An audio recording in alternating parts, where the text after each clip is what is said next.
Menanggapi yang barusan terjadi persahadatan Bang Randy, kan Bang Aron Ya, nggak seorang apa-apa. pendeta. Silakan. Ya nggak apa-apa, itu kan pilihan, bebas ya. Bang Aron, sebagai seorang pendeta, Bang Aron itu kayak nggak enak ya mukanya ya. Aduh, sabar Bang. Enak aja nya. Kenapa rupanya? Bang Aron, sebagai seorang pendeta nggak kecolongan jemaatnya syahadat. Ya kenapa? Nggak masalah lah. Randy, ini ada Bentar Pak Haji, bentar. Bentar. Nggak masalah itu, nggak masalah. nih. Ya, Guru ndak. Randy, ini ada sarung koleksi saya buat. Oh, sarung koleksi. Masya Allah. Haji, Masya Allah. Bentar. Sarung tenun khusus itu. Sisain saya satu, Pak Haji. Sisain saya satu, Pak Haji. Nah, tanda ini kode. Sadarnya aja belum. Kode. Mau salat Jumat ini. Oke? Kau datang kemari aku kasih satu. Aku ada lagi tuh buat kau nanti khusus. Oke, siap. Nanti di Nggak masalah Istiqlal itu, sama-sama Bang kita. Juma. Sama-sama Bang Juma, di Istiqlal saya kita. kasih, saya kasih tahu sama Bang Juma sama Pak Haji Dedi ya. Kalau di Tritunggal itu nggak masalah, pakai kopiah pun nggak masalah. Nggak masalah itu. Coba Bang Juma menghadiri acara pernikahan Tritunggal di gereja KBP atau di mana, itu panatuannya menggunakan kopiah, itu nggak masalah. Iya. Nggak masalah. Iya, tapi kan dalam hal ini dirimu bukan menggunakan kopiah sebagai bentuk cinta kepada negara ini, tapi bentuk Iya, karena betul. sudah Islam, gitu kan gitu. Nanti kita taruh Enggak. sama-sama di Istiqlal. Oh, puasa saya beda sama Bang Juma. Antum jadi imam. Jadi imam, jadi iman. Jadi imam. Jadi Bisa saya grogi jadi lihat imam. nih. Coba. Bisa saya jadi imam. Itulah makanya. Bang Aron. Bismillahirrahmanirrahim. Diam dulu. Jangan di-mute. Alhamdulillahirabbil alamin. Arrahmanirrahim. Maliki yaumiddin. Iyyaka na'budu wa iyyaka nasta'in. Ihdinas siratal mustaqim. Siratal ladzina an'amta 'alaihim ghairil maghdubi 'alaihim waladdallin. Amin. Bisa. Bismillahirrahmanirrahim. Udah. Qul ya ayyuhal kafirun la a'budu ma ta'budun. Kapirun udah. Kenapanya kau kepanasan? Panasan. Udah. Ini yang mengucapkan terima kasih. Ucapin terima kasih dulu. Kita diskusi, Bang Juma. Mau diskusi nggak? Boleh. Bentar ini Aron. Saya ingin mengucapkan terima kasih untuk Pak Haji Dedi dan semuanya karena saya sudah jadi muslimin dan saya juga menerima Allah sebagai iman saya. Allahu Akbar. Siap. Sama-sama Bang, sama-sama. Kami hanya bisa mendoakan untuk sementara ini. Silakan. Mudah-mudahan istiqomah ya. Ingat pesan saya tadi, takut kepada Allah. Itu aja. Takut kepada Tuhan Sang Maha Pencipta. Ya. Udah namanya belum. Sok silakan. Lanjut dialog. Bang Aron mau tema apa? Bebas, mau tema apa? Itu gak usah diganteng-gantengin, muka lu udah biasa lah.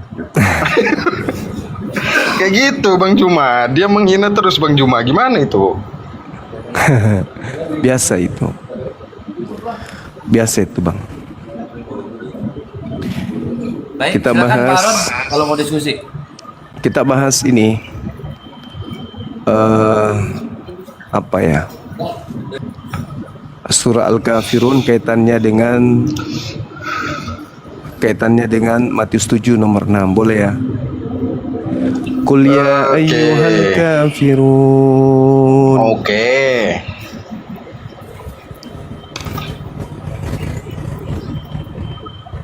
Silakan.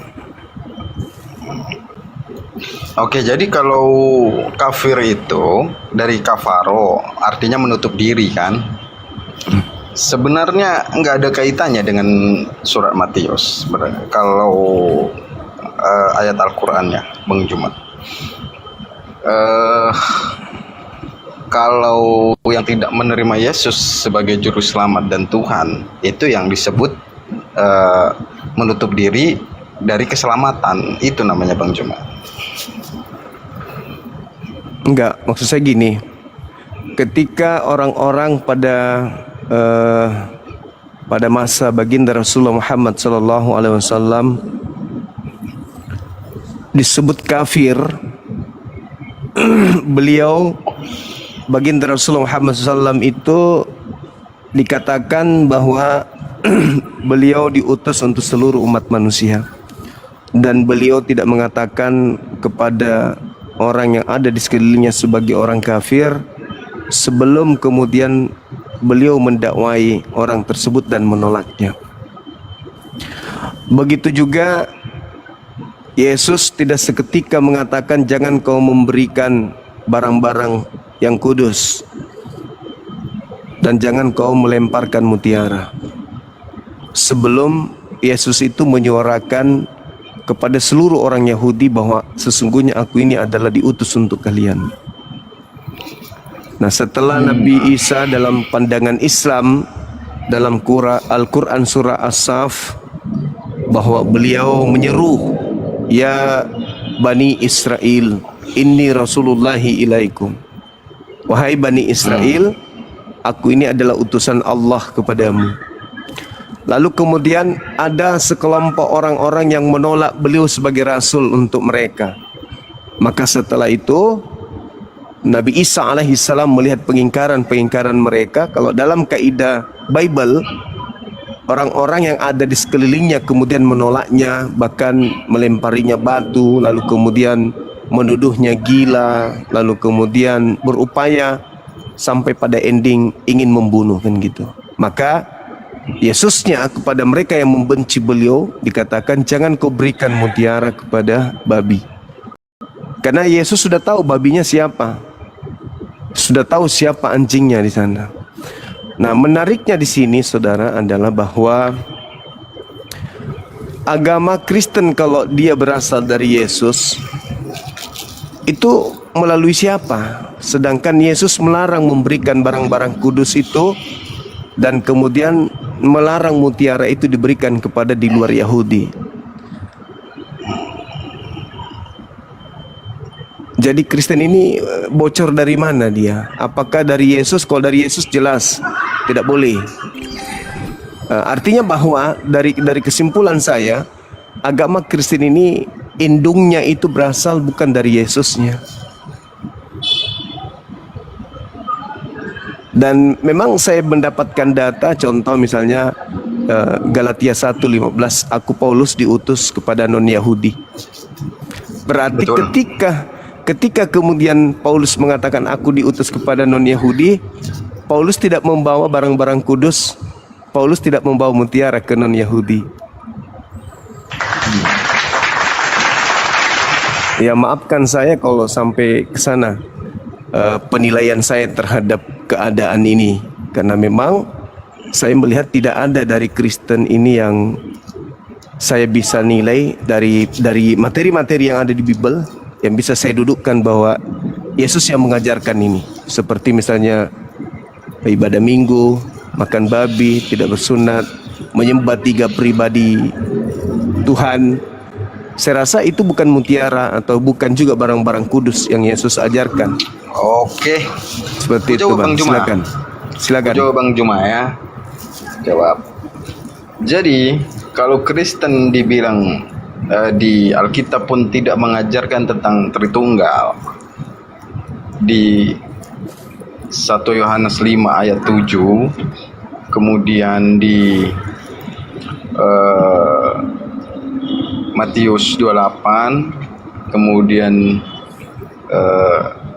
Lukas 2 ayat 10, itu juga udah jelas sampai 11.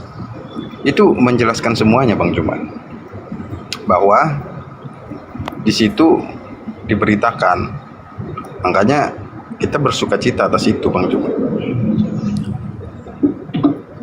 Itu dijelaskan di situ. Yang Bang Juma tanyakan ada di situ Bang Juma.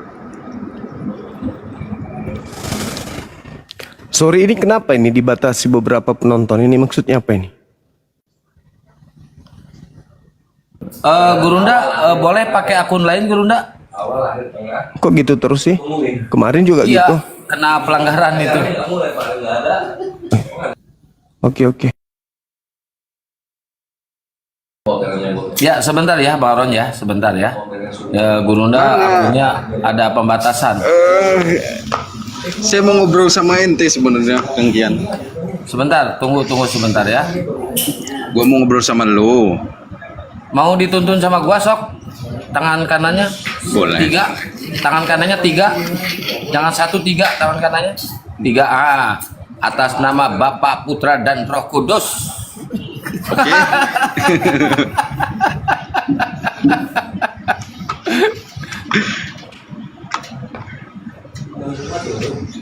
Enggak kena pelanggaran.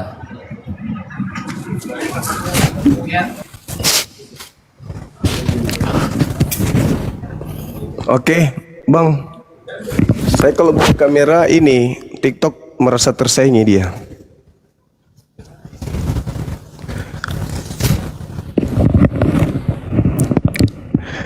Nggak usah lah itu, nggak usah. Jadi gitu saudaraku Arom. Saya sedih membaca dalil itu, Bang. Kenapa? Kasihan Kristen tidak memiliki mutiara dan juga tidak memiliki barang-barang kudus. Kok bisa gitu? Iya, karena Yesus melarang muridnya melemparkannya kepada kalian. Itu kan pada saat pengajaran. Ya itu dia, apa bedanya? Kan dilarang. Dan Setelah itu kan tidak. Saudaraku, ketika saya belajar lebih jauh, menghabiskan waktu untuk mengkaji data itu, saya temukan beberapa data di dalam kitabnya orang Yahudi yang terkait dengan barang-barang kudus. Ternyata yang dimaksud barang kudus itu bukan sebuah kata hiasan atau majas, metafora atau apapun itu, tetapi itu berbicara tentang benar-benar benda-benda suci yang ada di dalam bait suci. Semisal kekidian, bait kemah dan seterusnya, dua loh batu, dan juga tempat-tempat pembaptisan atau juga minyak urapan yang ada di dalam bait sucinya orang Yahudi. Dan yang menariknya lagi, ketika saya membaca di dalam Bilangan 4:20, janganlah orang kehat masuk ke bait suci kemah melihat barang-barang kudus meski sesaat saja, sebab di mana mereka melihat barang-barang kudusku mereka akan mati. Artinya barang-barang kudus ini sesuatu yang berada di dalam rumah ibadahnya orang Yahudi. Benda-benda ini yang dilarang kemudian oleh Yesus diberikan kepada bangsa anjing dan juga babi.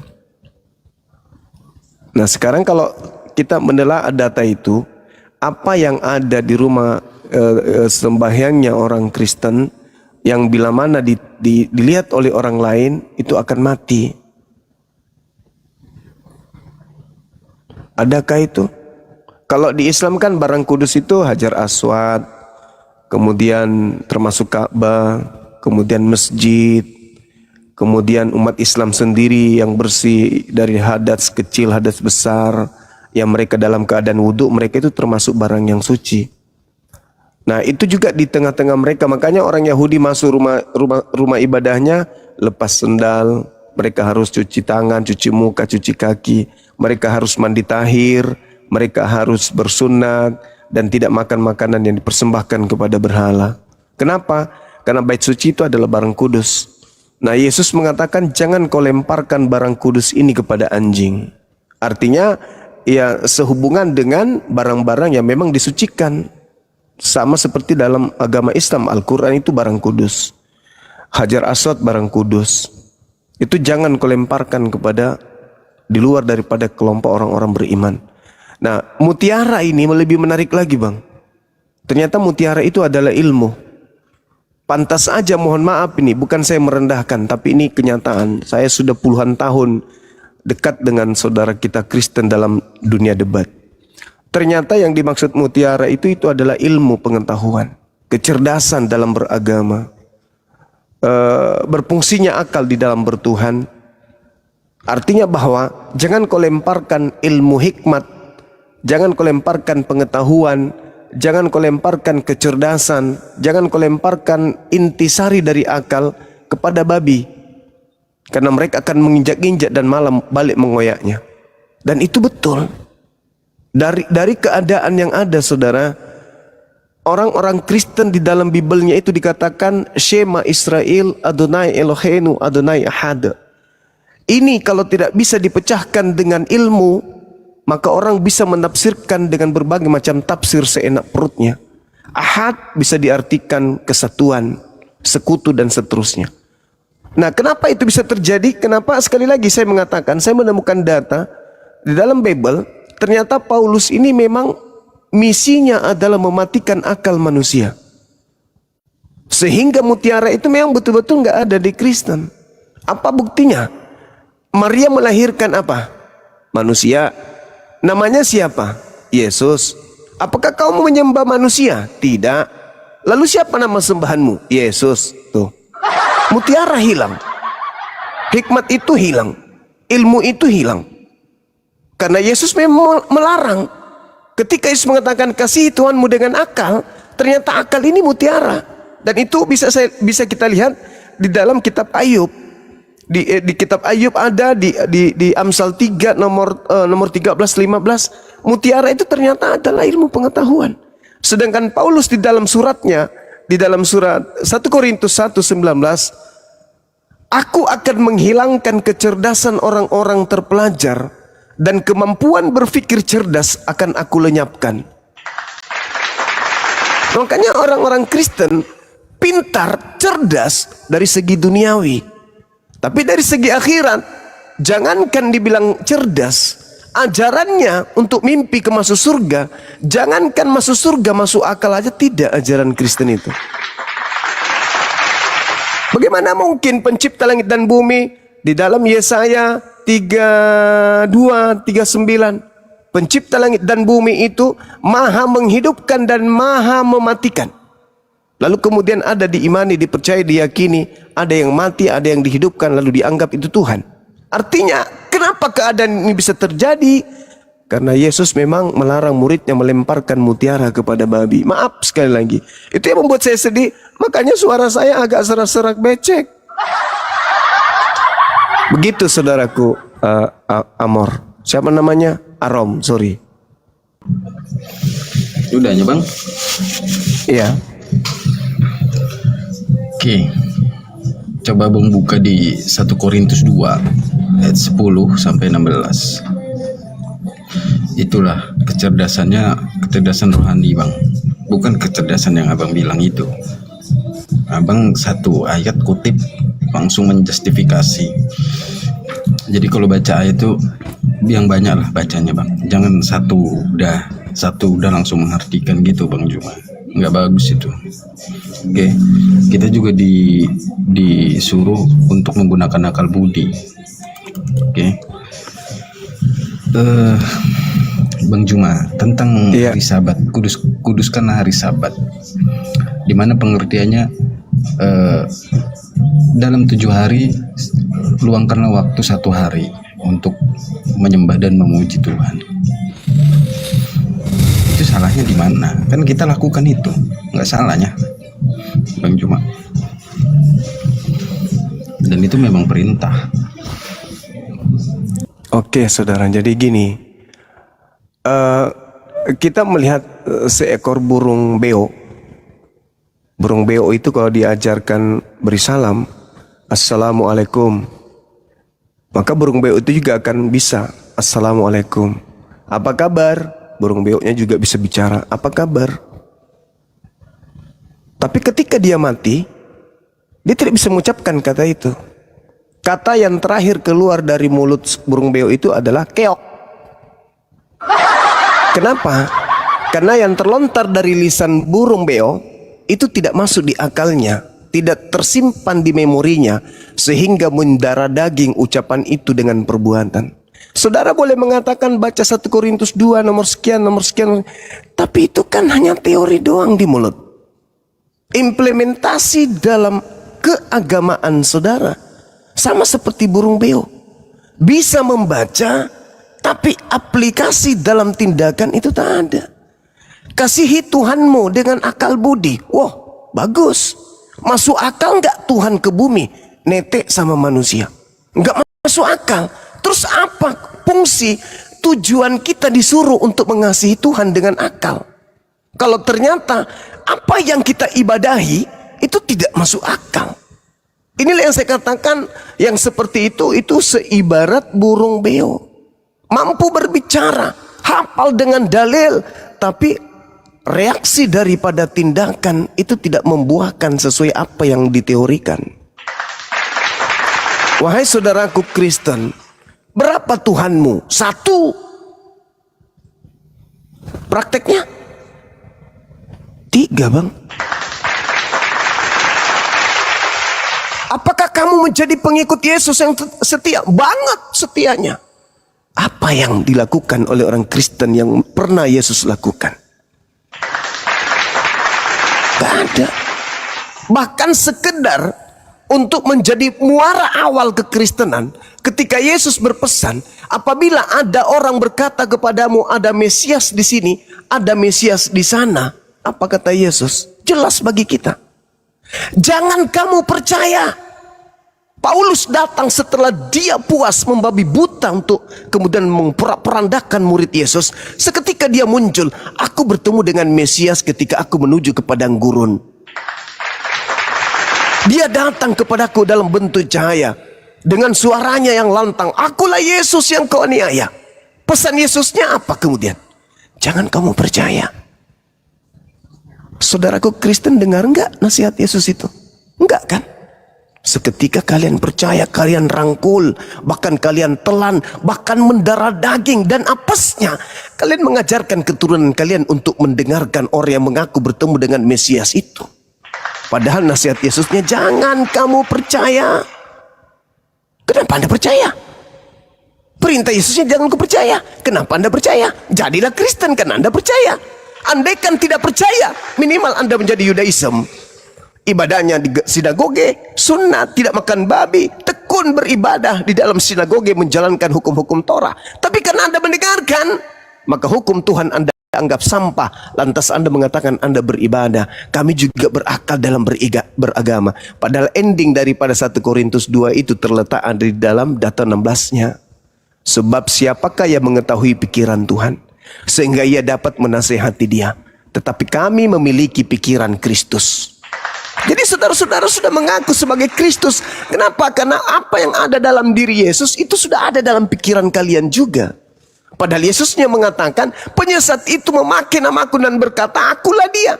Dengan Anda mengatakan pikiran Kristus ada di dalam kalian, berarti apa yang dipikirkan Kristus, baik sebelumnya, saat itu dan setelahnya, itu juga ada pada diri kalian. Dengan kata lain, kalian juga mengaku dan merasa sebagai Kristus itu sendiri.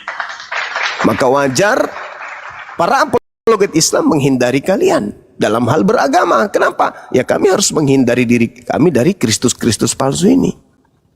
Sekira begitu saudaraku Arom, kalau Anda mengasihi Tuhan dengan akal budi, maka mari kita berpacu di dalam akal dalam beragama ini. Anda mudah-mudahan panjang umur, Bang Suma panjang umur. Setiap hari kita ketemu, mari kita berpacu. Siapa di antara kita yang berakal dalam beragama? Silakan. Oke, Bang Juma. Thank you Bang Juma. Sama-sama. Tapi ini ya Bang Juma ya, kalau di kami kan percaya sesuai Yohanes 14 ayat 6. Kemudian itu juga korelasinya dengan Kisah Para Rasul 4 ayat 12. Jadi kita berpatokan dengan itu juga, bahwa semuanya sudah direncanakan sesuai dengan Lukas 2 ayat 10 juga sampai 11. Itu rencana semua Bang Jumat. Jadi sudah direncanakan dari kitab Yesaya. Itulah yang kita pegang Bang Jumat. Oke, saudaraku. Jadi gini, pola kita di sini adalah mutiara. Mutiara itu adalah akal. Kalau kita berbicara mengenai akal, kaitannya dengan kisi-kisi atau referensi yang kita gunakan dalam beragama, maka tindakan kita dalam berteori praktek harus berujung kepada kitab suci. Karena kita nggak ketemu Yesus lagi kan, seperti kami tidak bertemu dengan Nabi Muhammad lagi. Maka apa yang menjadi buah karya dari dua manusia mulia ini? Nabi Muhammad Al-Quran, Yesus apa? Kan itu dulu. Kita berakal bukan? Ya, kita berakal. Oke. Siapa di antara kita yang akan kita jadikan panutan dalam beragama? Orang Kristen, saudaraku Kristen, Yesus. Umat Islam sudah tentu yang mulia baginda Rasulullah Muhammad SAW. Tapi Nabi Muhammad meninggalkan kepada kami Al-Quran. Kami nggak yatim bang. Di saat kami tidak melakukan satu hal yang mungkin menurut kami kebingungan dalam beragama, kami kembali kepada Quran. Kami seakan hidup dengan sesama dengan Nabi kami. Apa yang kami lakukan dalam beribadah, seakan-akan kami bersama dengan Nabi kami. Ucapan beliau pada masa beliau hidup, seakan-akan masih ada di kuping kami melalui kitab suci yang diwariskan kepada kami. Al-Quran. Sehina apapun mulut orang menghujat beliau, sehina apapun beliau dalam pandangan orang-orang dan muslim terhadap beliau, kami lebih tahu. Kenapa yang terlontar dari lisannya masih kami genggam hari ini. Jadi hujatlah sejauh-jauhnya, sehebat-hebatnya, tetap yang tahu beliau kami. Kitab suci beliau ada di kami, lisan beliau ada di kami, tindakan beliau ada di kami. Dan boleh orang Kristen kaji, silakan Anda belajar tentang Islam, kaji sekaji-kajinya, sedalam-dalamnya. Temukan kalau ada kehilapan, ada kesalahan beliau. Jangan hanya mendengarkan orang-orang yang membencinya tanpa ilmu. Jadi kami berislam karena Nabi Muhammad sumbernya. Beliau yang mewariskan Al-Quranul Karim. Anda mengatakan Kisah Para Rasul 4 nomor 16. Anda mengatakan Yohanes 14 nomor 6 dan seterusnya. Boleh. Tapi bukankah itu hanya hasil penyelidikan orang-orang yang Yesus sendiri tidak memberikan validasi, Yesus sendiri tidak memberikan legitimasi. Lantas orang berakal mendudukkan sebuah buku karya orang yang Yesus sendiri tidak memberikan legitimasi terhadapnya, mau dijadikan sebagai jalan untuk menuju kepada surga. Itu hayalan kurasa. Itu hayalan bang. Kenapa? Al-Quran mengatakan ketika ditanya sosok Nabi yang lahir tanpa ayah ini, wa iskalallahu ya Isa a'anta qulta linnas, apakah ente yang mengajarkan, apakah mulutmu itu yang berbicara untuk menyembah engkau selain daripada aku kepada manusia? Apa kata beliau dalam Al-Quran? Qala subhanaka ma yakunu li an aqula ma laysa li bihaqqa. Saya bukan menolak dan saya tidak pernah terlontar dari mulut saya kitab orang Kristen itu palsu. Enggak. Saya malah lantang mengatakan kepada umat Islam, kitabnya saudara kita Kristen itu asli. Asli terjemahan dari catatan-catatan wartawan yang melakukan penyelidikan tentang kisah-kisah Yesus. Kisah yang cakupannya antara Yesus dengan muridnya, antara Yesus dengan Tuhannya, antara Yesus dengan ajarannya. Maka muncul kemudian pengajaran di dalamnya. Yesus berkata, aku Yesus Mesias tidak berkata-kata dari diriku sendiri, melainkan apa yang aku dengarkan dari Tuhanku, itu yang aku katakan, yang aku sampaikan. Ma qultu lahum illa ma amartani bi ani abudullah rabbi wa rabbakum. Dari mana nabiku tahu coba? Dari mana Rasul Muhammad SAW tahu? Beliau tidak membaca Torah, beliau tidak membaca Injil, beliau bahkan tidak membaca terjemahan-terjemahan kitab Bible dalam bahasa Arab. Dari mana beliau tahu? Sedangkan ini diurai kemudian umat Islam se-Indonesia pun tak tahu tanpa melalui lisan para apologet Islam Indonesia. bahwa ternyata Yesus pernah berkata demikian, firman yang kau dengar dari mulutku bukan dari aku, tetapi dari Tuhan yang telah mengutus aku. Itu jelas itu. Ma qultu lahum illa ma amartani bih an i'budullah rabbi wa rabbakum. Aku tidak punya hak mengatakan sesuatu dari diriku sendiri. Apa yang aku katakan kepada kaumku adalah apa yang diperintahkan untuk aku katakan. Sembahlah Allah Tuhanku dan Tuhanmu. Wahai Maria, jangan kau sentuh aku. Katakan kepada saudara-saudaraku bahwa aku akan pergi kepada Tuhanku dan Tuhanmu. Itu bung. Saya tidak mengada-ngada dalam hal ini, enggak. Untuk apa? Jadi silakan Anda dengan Kristen Anda, dengan kegagahan Anda, silakan. Silakan Anda mati dalam keadaan kekristenan. Tapi ketika kita berbicara mengenai akal dalam beragama, apakah Anda tidak munafik dan apakah Anda tidak zalim ketika Anda mencoba untuk berbicara dengan diri Anda sendiri? Wahai si fulan, betulkah kau yakin bahwa ini firman Tuhan? Betulkah kau yakin bahwa ini berasal dari Yesus? Dengan dasar apa kamu yakin? Atau kamu hanya terdoktrin dan terdogma ajanya? Berbeda dengan mereka orang-orang Islam. Apa yang terlontar dari mulut Nabi Muhammad dihafalkan oleh para sahabat-sahabatnya. Apa yang dihafalkan oleh para sahabatnya dibukukan kemudian oleh mereka, sampai kemudian mereka mendapatkan ijazah, penghargaan, title sebagai pengajar untuk melanjutkan misi keislaman. Apakah mereka murid-murid yang Anda katakan murid-murid juga mendapatkan ijazah dari Yesus? Tidak, bukan? Melainkan hanya hasil daripada penyelidikan mereka. Maka sekali lagi saya katakan kepada saudara, saya tidak pernah mengatakan kitabnya Kristen itu palsu. Saya katakan asli.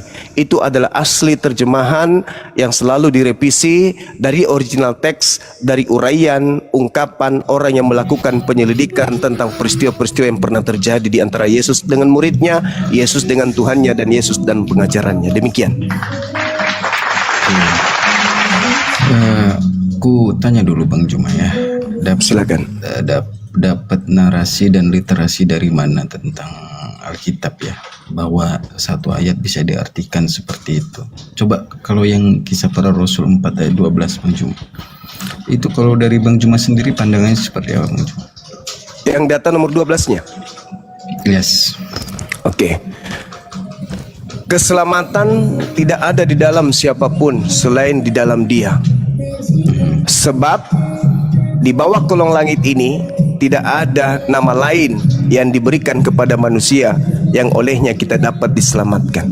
Ini maksud penulis Lukas ini apa? Dia ingin mendoktrin orang-orang non-Yahudi bahwasanya tidak ada keselamatan selain daripada Dia. Tapi saudaraku, sekali lagi, kalau kita kembali kepada akar kita sebagai manusia itu kan pembeda dengan hewan. Apa itu akal? Sepakat kita di situ. Apa kemudian yang diterangkan oleh Yesus sendiri dalam Matius 21 nomor 31? Coba Anda telah di situ. Apa kata Yesusnya? Pesundal, pemungut cukai, rentenir lebih dulu masuk surga. Karena apa? Karena apa orang pesundal ini lebih dulu masuk surga? Karena mendengarkan apa yang diberitakan oleh Yohanes Pembaptis. Berarti atas nama Yohanes Pembaptis pun bisa menyelamatkan manusia. Kata siapa? Kata Yesus, bukan kata saya. Jadi kalau Lukas mengatakan dan keselamatan tidak ada di dalam siapapun selain dalam Dia, ini sudah bohong ini. Karena Yesus sendiri mengatakan dalam Matius 21, 31, 32. Mengapa kemudian pesundal dan orang-orang rentenir ini bisa lebih dulu masuk surga? Karena mereka mendengarkan apa yang diberitakan, apa yang diceritakan, apa yang dikatakan, apa yang diajarkan oleh Yohanes Pembaptis. Halo? Berarti gagal kisah yang dibentuk oleh Lukas. Karena ternyata Yesus sendiri yang lisannya yang ngomong nih. Sekali lagi saya tidak mengatakan palsu, tapi penulis yang menyusun itu dari hasil kesaksian. Konon Yesus berkata, pesundal, pemungut-pemungut cukai lebih dulu masuk surga dikarenakan mereka percaya kepada Yohanes Pembaptis. Gugur kan? Lukas 4:12. Gugur. Gimana? Gini ya Bang ya, kan itu Ya, silakan. korelasinya, itu kan korelasinya di Lukas 2 ayat 11 Bang harusnya Bang. Kenapa jadi lari-lari ke mana-mana ya? Di situ kan terlahir bagimu juru selamat Bang. Namanya juru selamat ya yang pegang keselamatan Bang. Saudara, Enggak, ini kan Iya. dari kisah para rasul tadi, itu Iya. kaitannya dengan Lukas 2:11 Bang. iya, saya ngerti saudaraku. Saya ngerti pada hari ini telah lahir bagimu juru selamat, manusia yang diurapi Tuhan di kota Daud. Juru selamat. Memang Yesus itu juru selamat. Nah, itu Betul. tahu. Nah, lalu bagaimana dia menunjukkan cara selamat itu? Syaratnya apa? Pertama harus Bani Israel. Itu dulu. Aku diutus hanya kepada domba yang sesat dari umat Israel. Itu dulu. Makanya tak ada lontaran ucapan Yesus itu yang pernah memanggil kepada seluruh umat manusia selayaknya Nabi Muhammad. Ya ayuhan nas, ya ayuhan nas, ya ayuhan nas. Tak ada. Yesus, ya Bani Israel, ya keturunan ular-ular, ya keturunan ular beludak. Wahai kau orang munafik, wahai kau ahli Taurat, ahli kitab, wahai kau orang Farisi. Tidak pernah dia mengatakan, ya Bani Adam. Yesus juru selamat, betul, itu iman kami. Itu iman kami umat Islam. Ya Bani Israel, inni Rasulullahi ilaikum. Yesus itu juru selamat, betul. Benar itu. Kami tidak sedikit pun ragu tentang itu. Iman kami gugur kalau kami tidak beriman Yesus itu juru selamat. Tapi bagi kaumnya, Enggak Bang. Enggak Bang. kalau Abang saudara harus boleh tunjukkan di mana Yesus mengaku aku diutus kepada seluruh umat manusia. bukan dari dia langsung, tapi dari muridnya Bang. Contoh di 2 Petrus ya, 2 Petrus 3 10 sampai 18. Itu memang untuk seluruh bangsa Bang, untuk semuanya. Enggak dia langsung memang. Pada Oke. saat pengajaran ya, pada saat pengajaran itu enggak ada, memang enggak ada. Oke. Tapi kan Artinya- dia punya murid Bang. Ya, Abang lanjut. cuma percaya nggak sama murid-muridnya? Kalau saya, Anda katakan percaya kepada murid, mohon maaf nih. Kalau di dalam Al-Quran, man ansari ilallah, siapa di antara kalian yang akan membantu saya mengajarkan ajaran Allah, kan gitu. Saya menemukan data Bang. Di dalam Markus 1 nomor 14, Yesus mengajarkan Injil Allah. Di dalam Kisah Para Rasul 8:53, Filipus mengajarkan Injil Yesus.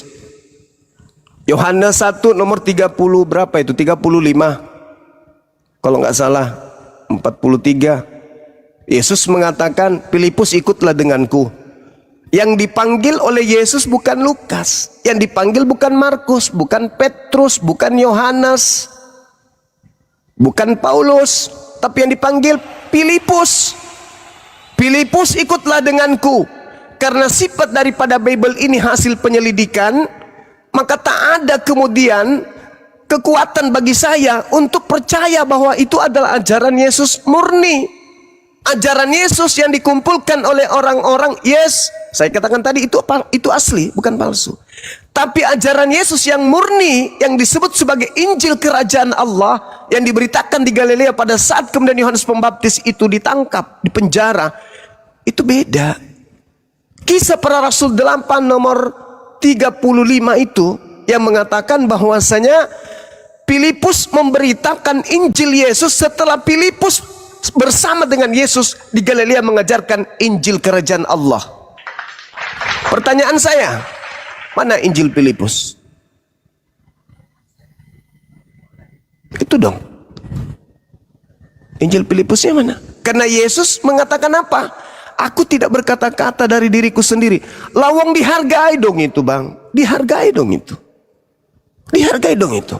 Oke lah, kita tidak bisa menemukan kemudian firman yang langsung dari mulut Yesus. Tapi bukankah penulis Yohanes mengatakan, segala firman yang engkau berikan kepada aku telah aku sampaikan kepada mereka. Telah kusampaikan kepada mereka. Nah, kita penasaran nih, apa endingnya kemudian setelah murid-muridmu menerima segala firman itu? Kita ngintip. Ternyata kata Yesus, oh, muridku setelah menerima segala firman itu, mereka telah percaya bahwa aku adalah yang diutus oleh Tuhan. Berarti murid-murid setelah dia rangkul semua firman dari A sampai Z, sejak Yesus menerima wahyu pertama sampai wahyu terakhir, Yesus berikan kepada muridnya, ending dari kepercayaan, keyakinan murid Yesus bahwa Yesus itu hanya utusan Tuhan, Bung. Rasulullah. Itu. Jadi sepakat itu sepakat, Bang. Terus itu kenapa pada di gereja disembah utusan Tuhan ini? Gini, Bang ya. Kan itu pada kemanusiaannya, Bang. Nah, ini kena ini. Kemanusiaannya. Kena kita ini. Ini akal tadi. Kita tadi kan akal tadi. Kita cerita akal ini. Jelas di Filipi 2 ayat 6 sampai ayat 8 itu kan dijelaskan itu, Pak. Oke. Jadi kemanusiaannya dia merendahkan diri. Oke, saudaraku. Tapi makanya itu dia kok disebut utusan. Ya, oke. Tapi di situ, saudara, ketika Krishna atau Zeus atau kemudian Hermes turun ke bumi di tengah-tengah Athena, dia tidak disebut sebagai utusan. Mereka disebut dewa. Dewa yang turun ke bumi. Karena Anda masih ada unsur Yahudinya, apa yang terjadi? Oh, dia adalah manusia yang setengah manusia, setengah Tuhan. Tapi kalau orang-orang Roma Athena, coba Anda lihat bagaimana Paulus ketika datang di Kisah Para Rasul 14, nomor 10, nomor 11, nomor 12. Adakah dia dikatakan ini adalah manusia sepenuhnya dan sepenuhnya dewa? Tidak. Seketika mereka datang membawa lembu mempersembahkan kepada dewa Hermes, yaitu Paulus. Apa katanya? Dia adalah dewa yang turun ke bumi. Nah, Filipi 2 nomor 6 kan begitu. Dewa mengosongkan dirinya, tidak mempertahankan kedewaannya, melainkan mengosongkan dirinya, mengambil rupa hamba. Tuh, dewa mengambil rupa hamba. Dewanya yang mengambil rupa hamba, mengosongkan dirinya. Mengosongkan, menghilangkan kedewaannya, lalu menjadi manusia, lalu taat sampai mati di atas tiang salib. Nah, kalau pola Yesus beda. Kenapa? Karena Anda masih terikat oleh ajaran Yesus. Sehingga apa yang Anda imani di sana? Oh, Yesus itu manusia. Terus ketika dia mati, dia manusia. Terus ketika dia mengampuni dosa, dia adalah Tuhan. Itu kenapa bisa seperti itu? Karena Anda tidak murni ajaran Athena. Anda berada pada posisi sinkretisme, menganut ajaran politeisme dan menggabungkannya dengan ajaran ahad, tauhid. Itu. Sedangkan Yesus dia mengatakan, segala firman yang engkau berikan kepadaku telah aku sampaikan kepada mereka. Jangan diganggu ini. Dan setelah mereka menerima segala firman itu, apa yang terjadi? Mereka percaya bahwa engkaulah yang telah mengutus aku. Engkau yang mengutus aku, bukan aku yang mengutus aku. Apa buktinya? Yohanes 8:42. Aku datang ke muka bumi menjadi manusia bukan atas kehendakku. Lah, lalu atas kehendak siapa? Ya kehendak Bapakku. Kalau Filipi 2 bagaimana? Aku datang ke atas muka bumi atas kehendakku. Nah, beda. Berarti yang Anda katakan Yesus itu, ketika Anda mengatakan dia adalah Tuhan, Anda lari kepada dewa Athena. Ketika Anda mengatakan dia manusia, Anda lari kepada nabi yang datang kepada Bani Israel, Yeshua HaMashiach. Itu fakta itu. Coba sekali lagi, coba dengarkan pelan-pelan saudaraku. Yohanes 8 nomor 42. Si Yesus anak Maria berkata, aku keluar dari Bapa, sebab aku bukan datang atas kehendakku sendiri. Nah itu, bandingkan itu. Kalau Filipi 2 nomor 6, nih, coba Anda dengar. Theos telah mengosongkan diri, tidak mempertahankan keteosannya, melainkan mengosongkan diri, lalu mengambil rupa manusia. Manusia ini kalau dia sedang bicara, apa katanya? Aku datang menjadi manusia atas kehendak siapa? Ya kehendak dia sendiri. Kenapa? Karena Theos yang mengosongkan diri. Sedangkan kalau Yesus, aku datang bukan atas kehendakku sendiri. Kenapa? Karena Bapa masih ada di langit, masih ada di surga. Sedangkan kalau Filipi 2, Bapa sudah tak ada di surga, Bang. Bapa sendiri yang mengosongkan diri dan mengambil rupa manusia. Oke, jelaskan itu ya Bang ya. Ya, silakan. Jelaskan itu pelan-pelan Bang Juma ya. Silakan. Jadi ketika di Filipi 2 itu kan memang kalimatnya jelas. Dia nggak mungkin menyebut dirinya datang dengan diri sendirinya. Itu nggak mungkin Bang. Karena dia nggak punya sifat seperti itu. Karena dia mau mengakui dirinya Tuhan aja, itu diuber-uber orang Yahudi Bang. Makanya ketika di surat Paulus barulah diceritakan semuanya. Gitu loh Bang. Beda sama di Yohanes berapa tadi 8 ayat 42 itu beda Bang Cuma. Jadi nggak ketemu di situ Bang. Pada saat hidup sama pada saat kebangkitan itu nggak ketemu Bang korelasinya. Kalau begitu Bang. Karena kebangkitan itu menceritakan full tentang kebagaimanaan Yesus itu sebenarnya oleh Paulus. Pada saat pengajaran itu beda. Dia mengajarkan tentang kebagaimanaan Bapa sebagai yang mengutus, dia sebagai firman-Nya yang hidup. Itu Bang. Saudaraku, Gurunda izin. Ya. Izin Gurunda. Apaan izin? Ini ada yang mau mualaf lagi, namanya siapa Bang Andi? Simon Perez. Simon Perez atas nama Randy. Apakah ini Randy betul? Iya Bang. Ini namanya Simon Perez. Beliau udah ngasih KTP-nya Gurunda. boleh. Tapi belum bisa open cam kayaknya ya Bang Simon Perez ya. Belum Bang. Masih Oh, sedikit. bantu Akun di follow baru dulu soalnya. kalau kayak gitu ya teman-teman. Tapi beliau mau buka KTP-nya udah ada kebenaran di nggak? Ustadz Alif ya Tan? Udah sama saya ada. Udah sama Bang Andi juga. Dari mana? Sekte mana? Hindu. Itu dari Protestan Bang. Usia berapa abang kita ini? 29. Oh iya. Oke. Udah matang berarti. Nggak ada paksaan kan Bang? Nggak ada Bang. Ini faktor berapa tahun ini belajar Bang. Alhamdulillah. Masya Allah. Nah, ini baru mengasihi Tuhan dengan akal. Betul. Bukan itu beda Bang. Lah memang begitu saudaraku. Tuhan itu kita nggak bisa lagi pikirkan seperti sebagaimana. Ya gini loh Bang. Bang kalau dia mau pindah ya silakan, jangan analoginya ke sana lah Bang. Oh nggak Baik, bisa. Bang. Nggak bisa kawan, nggak bisa. Coba nih saudara siapa Arom. Kita lihat di dalam kitabnya saudara kita Yahudi, di dalam Yeremia 3, ketika berbicara mengenai hukum Taurat itu sebenarnya sudah tamat. Tamat apa? Tamat terkait dengan pengajaran akan kebenaran Tuhan. Tidak perlu lagi kemudian Anda mengatakan, oh itu setelah kebangkitannya itu menjelaskan tentang kebagaimanaan Tuhan. No. Jangan kotori mulut Anda dengan sesuatu yang bertentangan dengan dalil.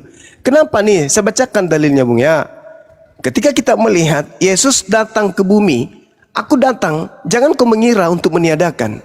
Berarti inti mutiara yang dibawa oleh Yesus pun adalah hikmat Taurat kepada kaumnya Bani Israel. Taurat. Bahkan intisari daripada kasih itu adalah Taurat. Nah sekarang kita lihat di dalam Yeremia 31. Apa yang dikatakan di sana? Nomor 31 sampai 34. Sesungguhnya akan datang waktunya. Demikianlah firman Tuhan. Aku akan mengadakan perjanjian baru dengan kaum Israel dan kaum Yehuda. Sekali lagi, kaum Yehuda, kaum Israel, perjanjian baru. Bukan dengan orang Roma, bukan dengan orang Yunani.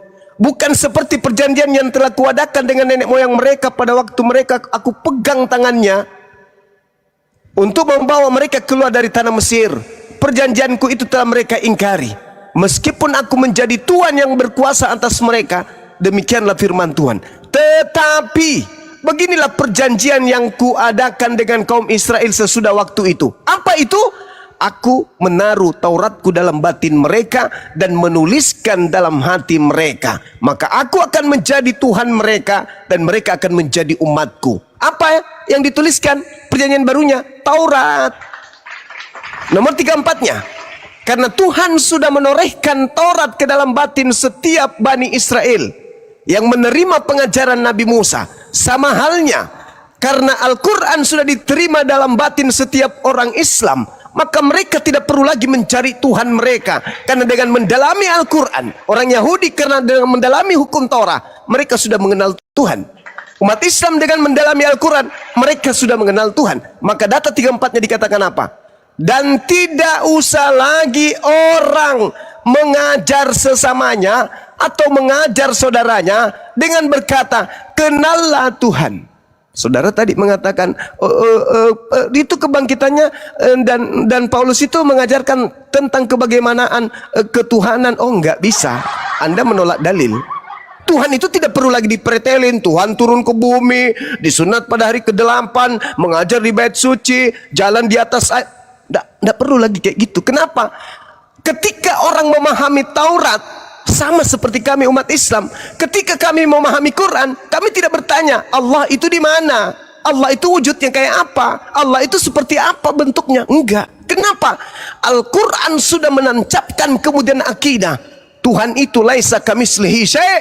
2 Samuel 7:22, Yeremia 10:6, pencipta langit dan bumi maha tinggi, dalam keadilannya tidak serupa dengan apapun. Lalu bagaimana mungkin tidak serupa dengan apapun tapi serupa dengan manusia? Jadi kalau Anda mengatakan dia turun untuk menjelaskan kebagaimanaan Tuhan, tidak ada itu saudaraku. Nih, tambahan dalil. Yohanes 1:18, tidak ada orang yang pernah mendengarkan Tuhan, tidak ada orang yang pernah melihat Tuhan. Tapi Yesus ketika turun di tengah-tengah kaumnya Bani Israel, Yesuslah yang kemudian melakukan exegomai. Apa itu? Tafsir tentang Tuhan. Menyatakan tentang Tuhan itu, menjelaskan tentang Tuhan itu. Apa penjelasan Yesus tentang Tuhan? Tuhan itu satu-satunya Tuhan yang benar adalah Dia yang di langit. Kamu tidak bisa melihat Bapa, kamu tidak bisa mendengarkan suara Bapa. Kamu mungkin mengenal aku, kamu memang mengenal aku, tapi kamu tidak bisa mengenal Dia yang telah mengutus aku. Itu yang Yesus tafsirkan. Yesus yang ada di pangkuannya, dialah yang mengeksegomai, dialah yang mengeksegesis, dialah yang mentafsirkan, menjelaskan tentang Tuhan itu. Kenapa? Karena orang Yahudi itu tadi, dia meninggalkan Torah, sedangkan Tuhan berbicara, menancapkan hukum Torah ke dalam batin setiap Bani Israel dan Bani Yehuda ketika mereka memegang perjanjian baru, yaitu hukum Torah. Maka ketika mereka memegang hukum baru, hukum Torah, tidak perlu lagi orang mengajar kepada sesamanya tentang Tuhan dengan berkata, kenalilah Tuhan, sebab semua mereka, baik besar maupun kecil, mengenal aku. Demikianlah firman Tuhan, sebab aku akan mengampuni dosa mereka dan tidak lagi mengingat dosa mereka. Jadi penebusan dosa itu bullshit, karena sudah dihapuskan oleh Tuhan lebih dulu. Kenapa? Karena mereka menancapkan di dalam batin mereka hukum Torah. Makanya orang Yahudi itu coba, mana di sinagoge mana Tuhannya mereka? Sama di Islam, mana Tuhannya mereka? Anda tidak melihat Tuhan itu, tapi umatnya, umat Yahudi, umat Islam selalu merasa dilihat oleh Tuhannya, selalu merasa diterawang oleh Tuhannya, selalu merasa diawasi oleh Tuhannya. Karena Tuhan mereka maha mendengar, maha melihat, bukan dilihat, bukan didengar, bukan mendengar atau didengar atau butuh telinga untuk mendengar. Itu saudaraku. Jadi mohon maaf, mungkin kita konsen dulu kepada Saudara Randy. Sahabat-sahabat yang ada di bawah, tolong di follow kalau Saudara Randy mau buka kamera, biar beliau kita beri ruang untuk bersyahadat dulu, menjadi pengikut Yesus yang setia, kan gitu. Belum bisa open cam, Bang. Iya, tapi kalau sudah bisa buka. Belum bisa nih, Bang. Maksud saya teman-teman kita follow sampai 1000, habis itu Abang bisa buka, boleh ya? Boleh, Bang, boleh, Bang. Oh ya udah. Ini ada sedikit keganjilan di pikiran sih, mau tanya ke Bang Arom. Silakan. Ya, selamat malam Bang Arom. Malam. Dibesarkan, sebentar Bang. sebelum bertanya mohon izin Ikhwan Fillah juga yang di bawah, terutama saudara-saudara kita yang muslim, bantu di follow ya, di follow akunnya itu minimal sampai 1000 biar bisa open cam beliau. ya, biar dia bisa open cam. Jadi nanti kita syahadatnya secara open cam, bukan gift ya Iwan Billah, tapi di follow akunnya. Oke, biar cepat target ke 1000. Oke, silakan Bang Randy dan Bang Arom atau Guru lanjut. Ya, begini ya Bang Arom, kemungkinan ada sedikit permainan analogi lah Bang.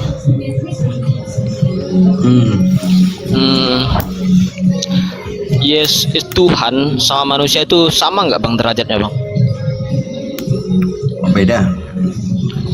Sangat jauh berbeda kan Bang? Beda. Kita analogikan seperti ini Bang.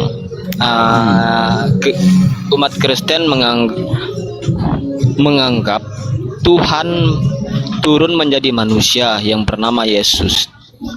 Betul. Jika kita analogikan seperti ini, manusia adalah Tuhan dan hewan adalah manusia. Hewan tidak mempunyai akal dan manusia mempunyai akal.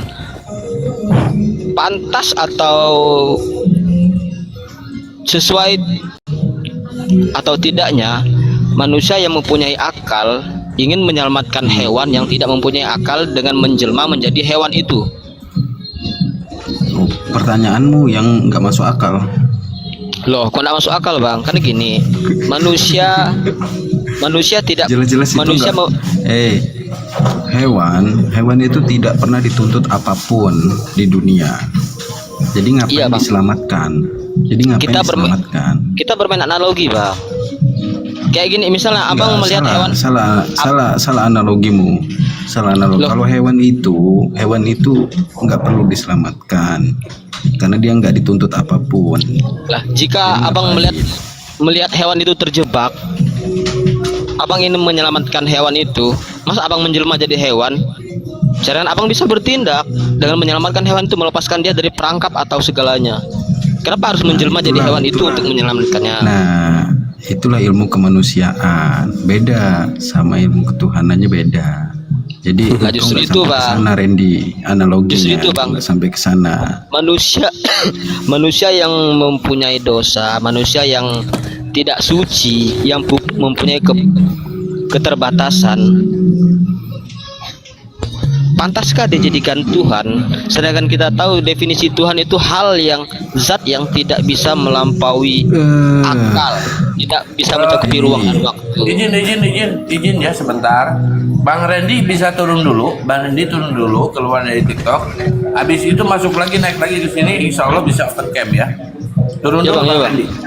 Ya, Bang. Ya. Nah Bang, kalau Bang minta Arom izin, sama Gununda dulu. Ya. minta izin sebentar Bang, mau dengar penjelasan Bang Arom tadi Bang tentang Oke, jadi analogi itu, kau Bang. salah. Kau salah mengartikannya. Kalau manusia jadi Tuhan itu nggak mungkin. Tapi kalau Tuhan menjadi manusia, ya bisa aja. Kenapa enggak? Berarti begitu juga tadi Bang, yang manusia menjadi hewan untuk menyelamatkan hewan itu yang terperangkap. Kan seperti itu Bang analoginya Bang. Hewan itu tidak dituntut apapun, Randy. Kenapa jadi kau nuntut harus jadi hewan? Kau aja jadi hewan. Kenapa rupanya? Loh, kita kan bermain Khotbah 31, manusia dan hewan nasibnya sama. analogi Bang. Itu beda, Bang. Kita bermain analogi Bang. Tuhan, Analogimu salah itu, Randy. lah. Tuhan bisa nggak diukur dengan ruang dan waktu Bang? Tuhan, apakah Tuhan terbatas? Apakah Tuhan Makanya, terbatas? Mungkin gini, Randy ya, aku kasih tahu samamu ya. Tapi kalau kau mau pindah, ya silakan, nggak masalah. Ya, malah kalau kau menemukan kebenaran di situ ya, semoga kau jadi Muslim yang lebih taat gitu loh. Amin, Kau amin. harus belajar, ya. Tapi kau harus belajar lebih tahu lagi ya, bahwa kau di Kristen mungkin Bang Aron, Protestan kan? Bang Randy mending turun dulu keluar dulu dari TikTok biar bisa open cam ya Bang Randy. Saya tahu Bang Iya, Bang, Randy iya, Bang. ini selama ini punya unek-unek pertanyaan ini ke pendeta dan nggak bisa bertanya ke pendeta. Nah sekarang saatnya udah mulai masuk Islam bertanya tentang ini. Bagus ini pertanyaannya. Turun dulu Bang Randy. Coba ya Bang. Ya jemaat bertanya ke pendeta ya seperti ini dibatasi. Bukan Nggak usah ketawa lu, Ron. dibatasi. Nggak usah ketawa Bukan lu. Biasa dibatasi. aja mukanya. Yang ketawa Bang Juma tadi. Saya nggak ketawa kayaknya. Ada yang salah rupanya.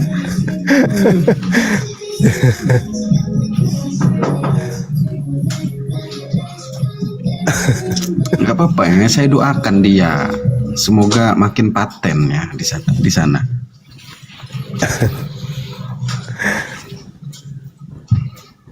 Kata temanku di bawah, mau nolong tikus jadi tikus dulu katanya.